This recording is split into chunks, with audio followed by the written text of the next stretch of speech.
because I was very focused on the tech, and I'm still in love with the products and the tech. I must admit, I love what we do. But I think as you build a company, you got to focus on the biggest uncertainty for your business, and you have to focus on how you're building your business. I think it's helped everybody if we help these entities, startups exist. So I'm happy to help, and I hope people will do the same.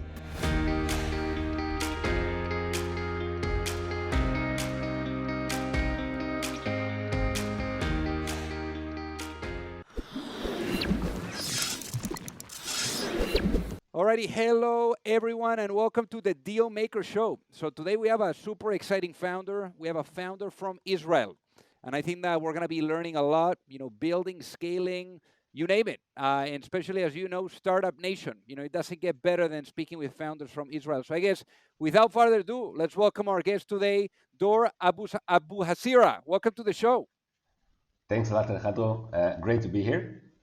So born and raised there in Israel, and growing up in a kibbutz. So how was life growing up?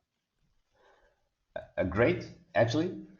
I think today I'm a father. We are so concerned about what happened to the kids in each stage. Each year is so critical. When I was growing up, I think about it in a kibbutz. There was a system where when you were a kid, again 0 to 6, your parents will let you sleep in.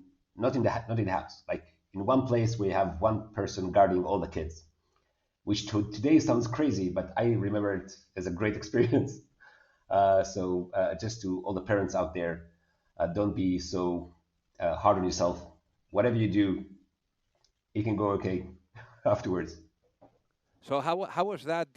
Because probably the people that are listening, they're not that familiar with the whole concept of kibbutz. I mean, it's like communism inside of a community. I mean, how is that? So can you explain to us what that is exactly, and how that was for you as an experience? Yeah. So look, generally in Israel, was founded in 1948. There were groups of people settling different parts of Israel. And when they were building their communities, they chose to do it in an equal way, meaning a community where everybody work and they share whatever they make, and they share the load of work. And that include also taking care of the kids and doing whatever a community had to do. Originally, when there was nothing in Israel and everything was harsh, it was actually very effective. But as the rest of the country was not sharing everything. It was more capitalist, more Western environment. And I think over time, people saw that it's getting better outside the kibbutz, and inside the kibbutz, there were not enough incentive to people to do the hard work. And originally, most of the kibbutz didn't survive. But as a kid, it's a great environment. You are very close to your kind of age group. There's a lot of outdoors. So I remember it as a great experience. And overall, I think I had a great childhood in Israel. So then let's talk about the computers, because you were exposed to computers early on, no, and to the whole world of innovation and technology. So how was that first exposure or that love at first sight that you started to develop for this tech environment? So I think that for me, it wasn't more exposed than anybody else. I had a computer because my dad got me one, and I always liked them. I like to program them. I play the old games that people were born in the 80s and playing games in the 90s know. And in school, I was doing computer classes and kind of doing my work around computers. But unlike many Israelis who are building companies after dealing with computers and building products actually in the army intelligence units, for me, I did my army service, which is a mandatory in Israel in infantry, not related to tech, and went back to tech in university. So for me, I went into tech actually much later than most people do when founding a company, when they're 22. It was when graduating about 28 in Israel after doing army service and a very long trip around the world, around South America, about a year. So it wasn't that I got into tech very early. Yeah. If anything, very late compared to some entrepreneurs. But I mean, pretty much at the same as in the same situation as other people there in Israel, because everyone needs to do the army. And in your case, you did infantry, so not the special, unit for technology and whatever. So I guess for you, I mean, how was that? Journey of going through the army, and perhaps some of the good stuff that you got out of it, and anything that you can share with us. So for me, the army is a big part of building my character and kind of put me in a situation where I will be have to count on myself to solve problem, to lead people in difficult situations, to prove to myself that I am able to lead and I'm able to kind of to solve hard challenges. So for me, it was building character more than anything else. And I think for entrepreneurs in general, that's probably the most important thing that you can ask for. Again, I was always frustrated that people who are building technology products in the army, when they finish the army, they are ready to go. For me, there was another process going to university and working in tech companies for a while before I felt I was ready to build my own product and do my own thing.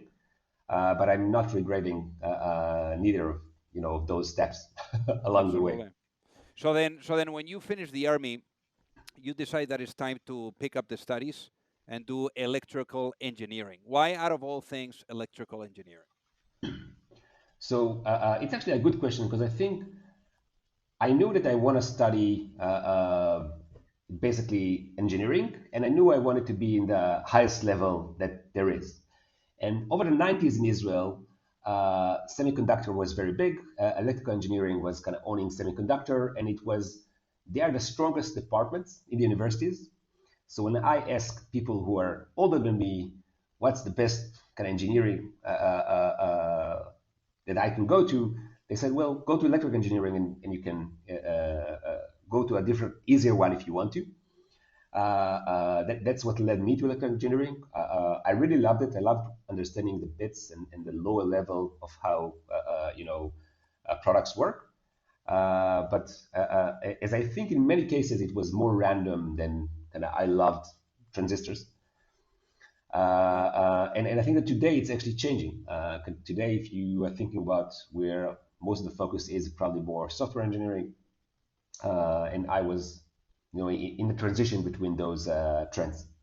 So also, there's an interesting transition that happened in your career, because rather than doing the whole movement of startup nation there in Israel, you decide and do corporate. So tell us about that journey from corporate to startups.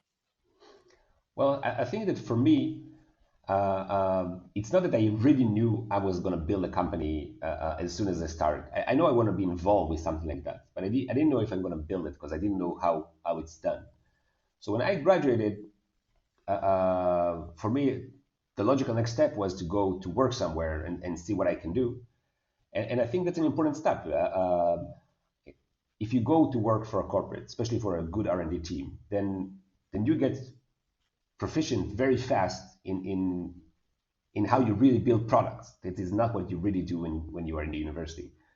And in my story, that was a very good next step to kind of build for myself the understanding of how R&D and high tech in general works, and what I can, what is my worth in building products. And for me, it was very important. Some people can do without. I don't think there's one lane you have to go through.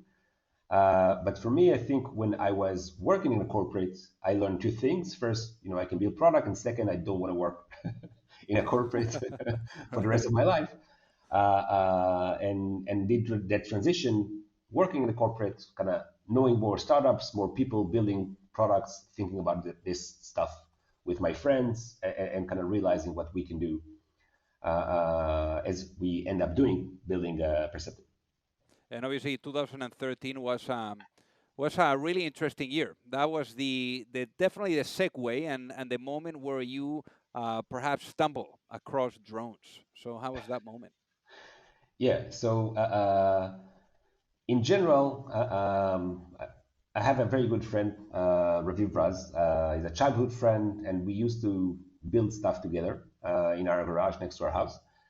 And one of the things that we used to build in 2013 was drones. It was very easy, go online, and over a weekend we could build a product that we realized could do a lot of pretty amazing things. You can send a drone a mile away, get an image from a mile away, get it back, all this autonomously after a weekend work in 2013. So, Raviv Raz, my co-founder and friend, he was working in Israeli aerospace industries at the time. It's the largest drone manufacturer in Israel, and he thought that at his work, this was considered a very high-end capability, and we could build this over a weekend. And that's we kind of figure out we can maybe do something around drones. Got it. So then, when you have this perhaps exposure to figuring out that there is something that you can do around it, I mean, what are the next steps, or what happens in that journey from like really being exposed to something that you're excited about to really deciding that you want to dedicate your life to it? So I think it's steps. You're thinking that maybe this can work, and it started as like let's test the waters, start to speak with people. We were at first two, but pretty fast we added Sagi Blunder, who was I was doing my master in computer vision in Tel Aviv University at a time with him, and I added him because in Israel we always feel that if you have the best technology and product, then everything else is solved. We learned it's not the case over the years, but when we founded the company, we added Sagi and we had a core technical team, and we started working around Tel Aviv with a drone. So many VCs, I think, would just meet us because it was cool. If you get a meeting with us, you're going to see a drone, you're going to fly, you're going to do computer vision, it's going to be like a celebration. No one really wrote a check, I must say. Okay. But everybody wanted to listen, and you kind of get the feeling that what I'm doing is interesting. There is interest, and I have to figure that out. And for us, the way to do that was one of the accelerators in Israel. We joined an accelerator called Elevator Fund, and I think that helped us a lot.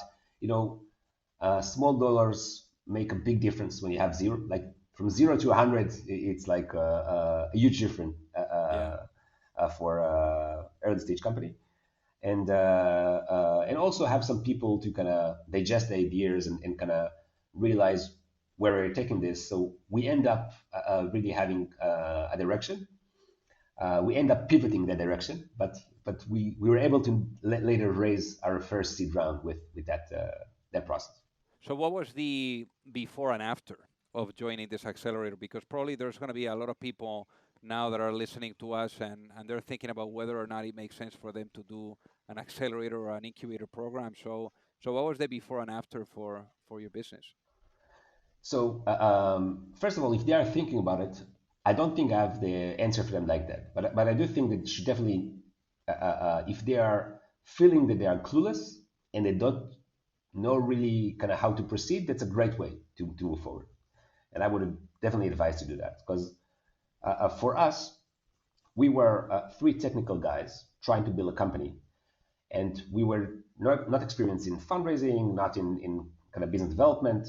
So when you don't know what to do, you end up doing what you know to do. So we were building the product all the time, and that was not the best use of our time when we founded the company. And for us, being in that accelerator kind of got us to the right group of people, the network, and really push us to kind of defend our idea with different discussions. And for three tech guys who are doing that for the first time, that was a great push. So if you're considering it, I would say that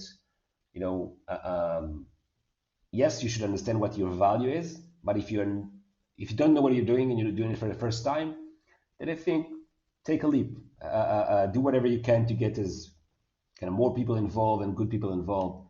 And even though if it takes some kind of equity or something small, it's not an issue in the long run. There's something really interesting here, and I don't think a lot of people really touch on it. And when you're building a business, especially in your guys' case, I mean, you and your co-founders very technical. I find that the shift from technical to business is challenging. So, why was it so challenging, or why was it challenging for you? And then how were you able to address that to really, create a proper business, not just a product? So it's extremely challenging. And I can say as Israeli, even when you're doing it so far from your market, okay, it's even more challenging. And for us, it was so challenging because we really were building a new kind of I can't say a new market, but yes, it was a new market. There was no market for drone services. It was all just kind of in the beginning, and we were far away in Israel.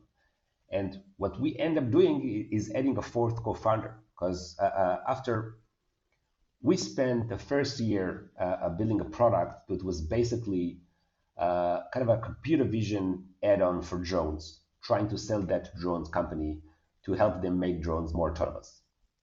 And we thought that the market felt so hyped. If you read about the market only online, you feel like it's a huge market.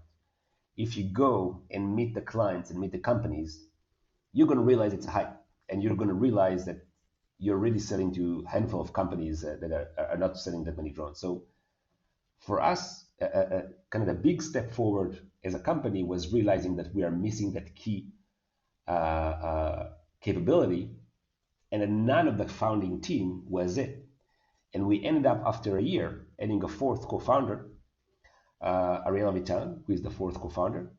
That he was joining as kind of chief commercial officer. He was doing that route with a different company, going from a few employees to 120, left the company after they did the B round with Sequoia, and joined three guys, in a basement in Tel Aviv.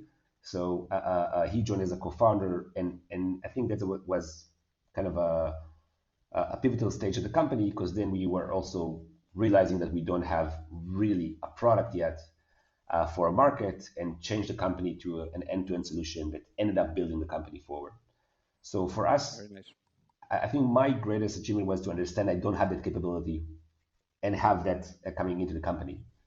That's Uh, interesting because typically you don't know what you don't know, right? yeah. So, what was that point where you realized we need some help here? So, well, first of all, I think it's me personally. I usually I know what I don't know, and I know that if there this doesn't make sense, I need some help. I think that actually the accelerator we were in helped with that. They said, "Look, you're great. It's amazing what you're building, but we don't understand what you're saying, and we need to get somebody helping you refine that." And they actually made a connection to that fourth co-founder. So I think the key point for me, you have to know how to get help, but you can't get help from anybody. Before adding that co-founder, I met two others. I think the same accelerator introduced them to me as an options to be co-founders. And Right. with both of them, after 5 minutes, I knew I don't want to continue. And with the guy that ended up being my co-founder, after 5 minutes, I was, pitching. I knew that that's the guy. Right. So I think what many people are not allowing themselves to get help, and it's a key kind of quality to keep building as you're building the company, and definitely get help in the areas where you're weak, because you're definitely weak in some areas if you are two guys Absolutely. building a company, Yeah. No. two or Absolutely. three. So then, what ended up being the business model of Percepto, so that the people listening understand it? So basically, like I said, we originally tried to sell technology for drones. and we didn't have that many drone companies, definitely not that many big drone companies at the time. Our only customer were defense. So we actually had some traction in defense, but it was not a good market. And I can talk a bit more about it, but it was not a good market. So we realized that industrial companies are very excited about autonomous drones, that they have a huge impact on their industry. But industrial companies are at a stage that they are figuring out what exactly are they going to do with drones? How will the solution look? Who is going to do the service? Who is going to get the data? Where it's going to go? They were not ready to buy the technology piece that makes the end drones autonomous. They have to figure out so much stuff in the way. So we decided that we're just going to sell them an end-to-end solution that its uniqueness was the autonomous drones. Okay, we had an autonomous drone in a drone in a box. That the key part of it was that you didn't need an operator to operate. So you just have a box somewhere in the world, and from a cloud interface, you could get data and send that drone to routine missions of security, inspection, monitoring, whatever that may be. And when we were making sense in terms of this is our offering, so finally clients were able to say, yeah, okay, we want that, and that's what we need a drone to do, and we could start iterating and building the business. Very nice. So how much capital have you guys raised to date, Dor? 73 million. Our last 73 round million. is 45. So 45 is roughly pretty fresh. But yeah, 73 today. Got it. And I know that you haven't had the metrics all the time to be able to have that leverage, no, on financing rounds and get stuff happening right away. So what have you learned from, especially during fundraising, capital raising efforts where the metrics are not where maybe you would like them to be? I definitely a good question. I think nobody has the metrics. I think you hear what your metrics should be, but if Right. somebody has the metrics, then he's probably raising, like jumping around and doing the next round in too high of a valuation. Yeah. So I think that is really maybe until our last round when we were in a much more mature commercial stage, and that's again it's a $45 million round, the B round. Our A round again with USVP, a very a good Silicon Valley based VC was a 14.5 million, so not a small A round, right? And before that we had two seeds, 6 and a 5. So we ended up raising a lot of money before we had the metrics, and I'll do the metrics because I think it's something that people say, but many investments are not based on those metrics, especially early stage. So one of the things that we have to figure out is, how do we prove or explain first to ourselves and then to investors why this makes sense, right? And I think for us, we ended up understanding that we're going to sell to energy, oil and gas, and mining companies. On one hand, you have a company that's, many of their facilities generate 100 millions or billion per facility, and you can provide a lot of value per facility for reducing downtime. Even a day is huge ROI. On the other hand, it's not the fastest company, right? It's not selling to Google or to even Oracle for that regard. So it's a different sell process, and not many kind of benchmark of unicorns selling to these industries software as you have in other industries like IT and fintech and cyber. So we had to understand how will scale look like, how is this becoming $1 billion business and more, and we have to show that's trajectory is happening. And I think that my best analogy is if you think about companies selling to the automotive. Okay, in the automotive, people understand that yes, it's off metric. You look at all the specs in this area, it's off metrics completely, even in the public market today. But there are very good examples of companies that got in, and when they became part of the car, they were doing a lot of money and becoming very profitable. And I think that what helped them, again, do an IPO outside of metrics. For us, we also realized the same kind of trajectory, in very kind of heavy industry procurement processes and how they are building their technology future. You have to understand long sales cycles. You have to understand that the company that is buying one system for you is basically doing a POC, even if they already bought the system. Because if you have a company like Florida Power Light or Enel or the companies that we work with, if you are deployed in a coal-based power plant, they have, again, many others, and they are trying to see if they have a better way to do something, and then they're gonna want to deploy data. And the hard part is to get to that point because it may take them, 2 quarters. It may take them a year or two if it's an autonomous drone that really has some risk associated to it, to make the decision that this is working well enough for them to now more heavily deploy. But I think one of the good thing with them is that they're gonna explain it to you if you are willing to listen as you go, and that their ultimate goal is to really heavily deploy you in a very strong way. I heard a lecture by I think ExxonMobil CTO, and she said that her problem with startups is usually when they are ready to deploy, the startup is not ready to scale in terms of kind of manufacturing and deployment capabilities. Yeah. Because when they are deploying, it's very big. And when we did those rounds, we didn't had that trajectory that people knew from IT and fintech and all the X3, X3, X2 that you would like to see. But we have tens of multi-billion-dollar companies already have their toes in, already have POC or one deployment, and already articulating how the next steps will look like over a few years. So of course there was risk, thinking about 2019 when we did our A round. Of course there was risk, around their trajectory to doing that. But ultimately, I think there was also a huge opportunity with, again, so many of those major clients indicating this is super interesting for us. This is our future. And yes, it may take us a year or two, but we're going to get there. And now that only a few of them are there, it's growing very significantly. Got So it. a 200K in 2019 is now a $2 million account. And the ones that are doing that are very lucrative. Absolutely. So then let me ask you this.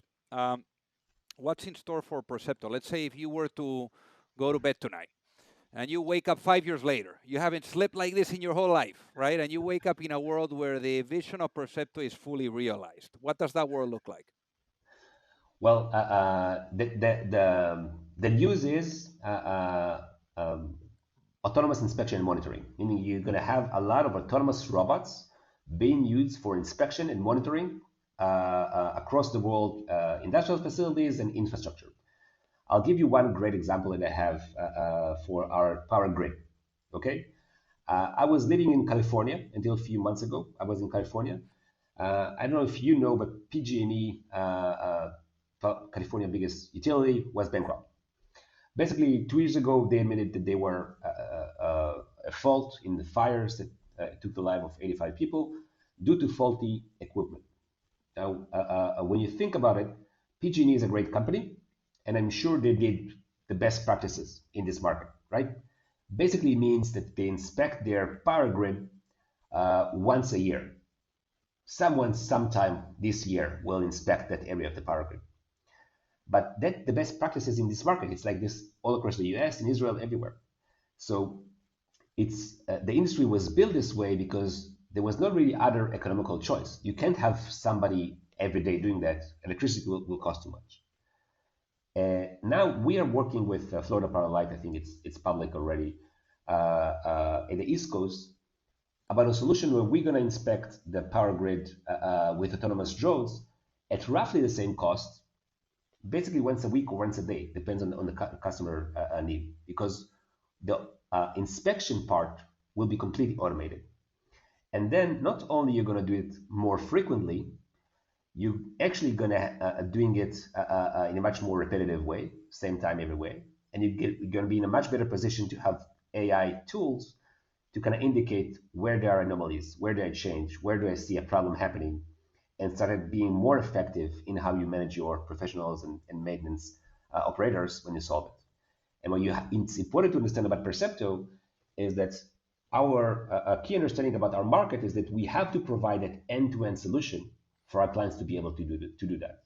So if Percepto 4 years ago, when I started, was autonomous drones company, 2 years ago, we decided we also got to build an entire software stack of how you manage this data, how you manage these robots, and how you end up using this data to do analytics and AI to ultimately what we sell to our customers is the report that indicate what they have to do about their, again, network in that case can be a pipeline or other assets in other examples.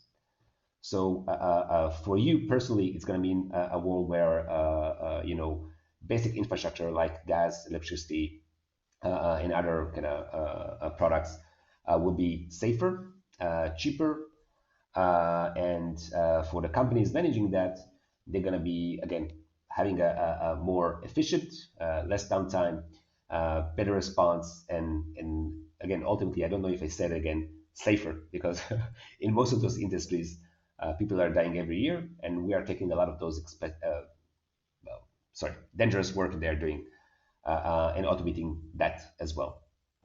So let's say there's a question that I typically ask the guests that come on the show, and that is, let's say I put you into this time machine, and we're able to bring you back in time, and you have the opportunity of speaking with that younger Dor, with your younger self, and essentially you have that chance of giving yourself one piece of business advice before launching your business. What would that be and why, given what you know now?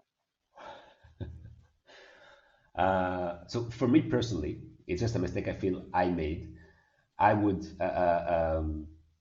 I would urge myself to focus on kind of the market and the business earlier, because I was very focused on the tech, and I'm still in love with the products and the tech. I must admit I love what we do, but I think as you build a company, you got to focus on the biggest uncertainty for your business, and you have to focus on how you're building your business.